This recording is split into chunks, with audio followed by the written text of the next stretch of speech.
وما زال دعاة التسامح ينادون وهم يرون رسول الله صلى الله عليه وسلم يرسم بأشد الرسومات المسيئة لعرضه صلى الله عليه وسلم. وما زال دعاة التسامح ينادون بالعفو وبالتسامح. والله قد نعفو عن كل شيء في الحياة، والله قد نتسامح بكل شيء في الحياة إلا عن عرض رسول الله، إلا عن عرض وشرف رسول الله صلى الله عليه وسلم، فدونها الأرواح، دون عرض النبي الأرواح والرقاب والأنفس تدود عن حياضه صلى الله عليه وسلم. يوم أحد قال النبي صلى الله عليه وسلم: فلينظر أحدكم إلى سعد بن الربيع أحي هو أم مع الأموات؟ فذهب بعض الصحابة يبحث عن سعد بن الربيع فوجده مدرجا بالدماء. قال: يا سعد بن الربيع، إن النبي صلى الله عليه وسلم قد بعثني إليك، أنظر أحي أنت أم مع الأموات؟ فقال سعد رضي الله عنه: أقرئ السلام مني لرسول الله صلى الله عليه وسلم. اسمع أيها الحبيب، وقل له: جزاك الله عنا خير ما جاز نبيا عن أمته. وقل لقوم الأنصار لا عذر لكم عند الله إن خلص اليوم لرسول الله صلى الله عليه وسلم. لا عذر لكم اليوم عند الله إن خلص لرسول الله صلى الله عليه وسلم. ثم فاضت روحه إلى بارئها. بل يا أحباب، اسمعوا ماذا صنع النبي صلى الله عليه وسلم وماذا صنع أصحاب رسول الله بمن أراد أن يتعرض لعرضه صلى الله عليه وسلم. نحن أحبتي نسرد هذه القصص في زمان الجبن، في زمان نقول فيه: يا رسول الله عذرا، كنا والله نود أن نفديك بالدماء، كنا نود أن نفديك بالأرواح، لكن الجبن ينخر أجسادنا، والأرادل من حكامنا يحكمون.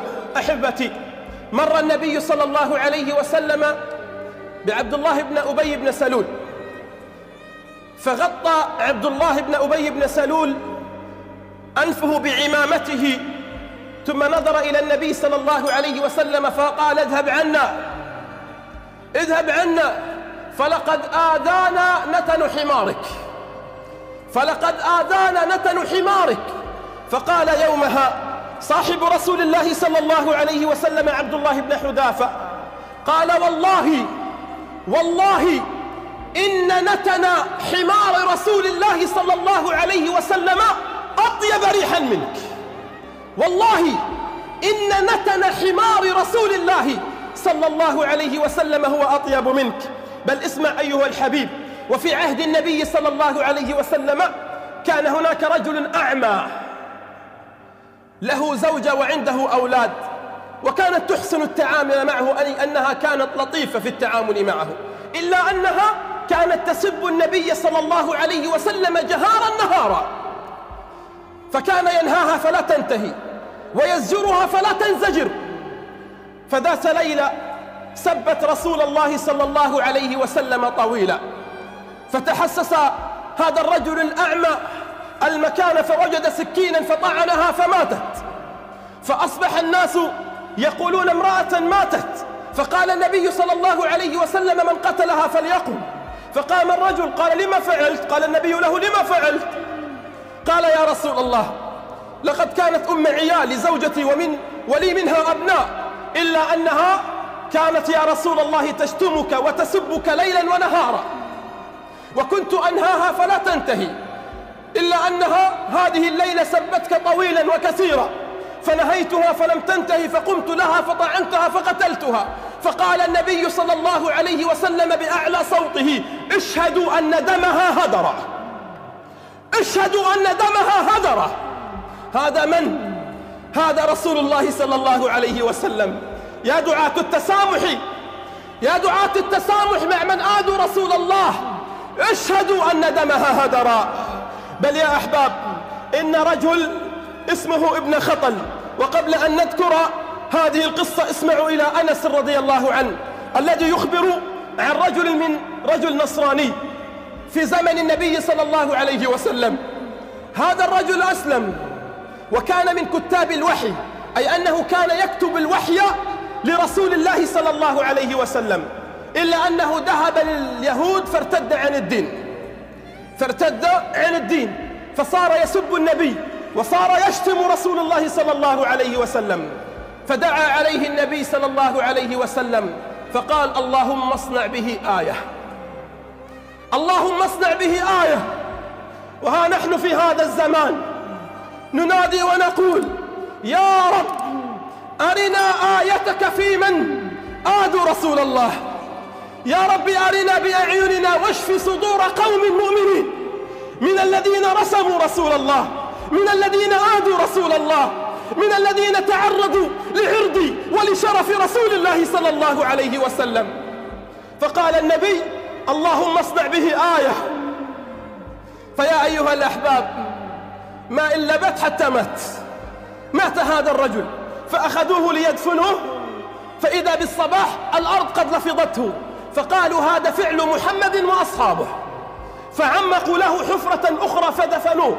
فجاء الصباح فإذا بالأرض تلفظ هذا الرجل، فقالوا هذا فعل محمد وأصحابه. فجاءوا ثالثا فعمقوا له في الأرض كثيرا فدفنوه. فجاء الصباح فلفظته الأرض فقالوا هذا ليس والله بفعل بشر، هذا ليس بفعل بشر. فيا أيها الأحباب تركوه على الأرض، فصارت الكلاب أعزكم الله تأتي فتفتح رجليها على وجهه فتبول على وجهه. فصارت الكلاب تأتي تفتح رجليها على وجهه فتبول على وجهه. والذين يؤذون رسول الله لهم عذاب أليم، لهم عذاب أليم. هذا جزاء من ينتقص من رسول الله، هذا جزاء من يتعرض لرسول الله صلى الله عليه وسلم. بل انظروا إلى رجل في زمن النبي صلى الله عليه وسلم اسمه ابن خطل.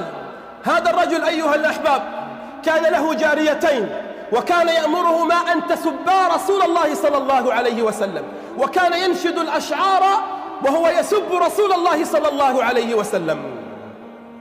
فلما جاء النبي صلى الله عليه وسلم بعد فتح مكة، اسمعوا أيها الأحباب، هذا رسول الله لا مزاح ولا تهاون في قضيته.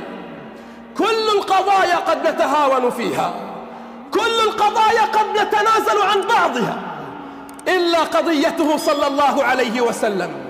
فلتسمع ذلك فرنسا، وليسمع ذلك دعاة التسامح. إلا رسول الله دونه الدماء ودونه الأرواح. أيقول أمتي أمتي يوم القيامة، ونقف اليوم لنقول الواحد منا نفسي نفسي؟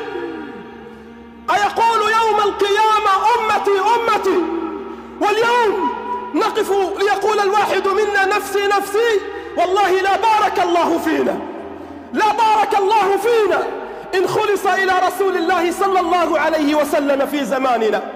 قل للذي شتم الرسول محمدا، قل للذي شتم الرسول محمدا ستنال منك أسنة ورماح. قل للذي شتم الرسول محمدا ستنال منك أسنة ورماح، وتداس بالأقدام بلا هوادة، وتزال منك خوادم وجناح. والله كل من تعرض لرسول الله سيداس بالأقدام دون هوادة، وتزال منه خوادم وتيجان. أحبتي، فجاء النبي صلى الله عليه وسلم بعد فتح مكة وقال يومها من دخل المسجد فهو آمن، ومن دخل داره فهو آمن. وإذا بابن خطل يذهب إلى أسوار الكعبة فيتمسك ويحتمي بأسوار الكعبة، يتعلق بأسوار الكعبة. فقال يا رسول الله إن ابن خطل الذي كان يسبك ويشتمك متعلق بأسوار الكعبة، متعلق بأسوار الكعبة. فقال النبي صلى الله عليه وسلم اذهبوا فاقتلوه. أيها الحبيب، متعلق بأسوار الكعبة، لكن سب النبي لا مزاح فيه، لكن شتم النبي لا هوادة فيه. قال النبي وهو متعلق بأسوار الكعبة، قال اذهبوا فاقتلوه. وهذا جزاء كل من يتطاول عن رسول الله. وأبشركم أيها الأحباب، أبشركم أيها الأحباب أن فرنسا في زماننا هذا رغم العلم ورغم الحزن لا بد أن نقول لها شكرا. لماذا نقول لها شكرا؟ لأنها وحدت الذاكر والغافل، لأنها جمعت أمة محمد صلى الله عليه وسلم، الصالح فيها والطالح. أما رأيتم الشباب، أما رأيتم حتى غير الملتزمين، أما رأيتم الناس على قلب رجل واحد ينادون نحن فداك يا رسول الله، حتى يعلم العالم بأسره. وتعلم فرنسا الماكرة، تعلم فرنسا الماكرة ويعلم أذناب البقر أن هذه الأمة تمرض ولا تموت، أن هذه الأمة تمرض ولا تموت، وأننا جيش تعداده 1.5 مليار مستعد على أن يجهز جيشا دفاعا عن رسول الله.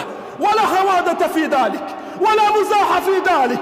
يا فرنسا، يا فرنسا، قد مضى وقت العتاب. يا فرنسا، قد مضى وقت العتاب وطويناه كما يطوى الكتاب. يا أيها الأحباب، يا أيها الكرام، هذا رسول الله صلى الله عليه وسلم، وهذه سيرته، وهذا أبي القاسم صلى الله عليه وسلم. لا تترددوا أن تفدوه، قاطعوا منتجاتهم حتى يعلموا أن هذه الروح تذهب فداء لرسول الله. قاطعوهم، خسروا وأخسروا كل اقتصادهم حتى يعلم ذلك الذنب، ذلك الماكر مكرون أنه أساء لرسول الله، لكنه لم يعلم تلك العواقب بعدها، أننا أطفالا ورجالا وشيوخا ونساء جاهزون بأرواحنا ودمائنا لنفدي رسول الله صلى الله عليه وسلم. السلام عليكم. لا تنسوا الإعجاب بالفيديو والاشتراك في القناة تشجيعا لنا لنستمر بنشر المزيد إن شاء الله.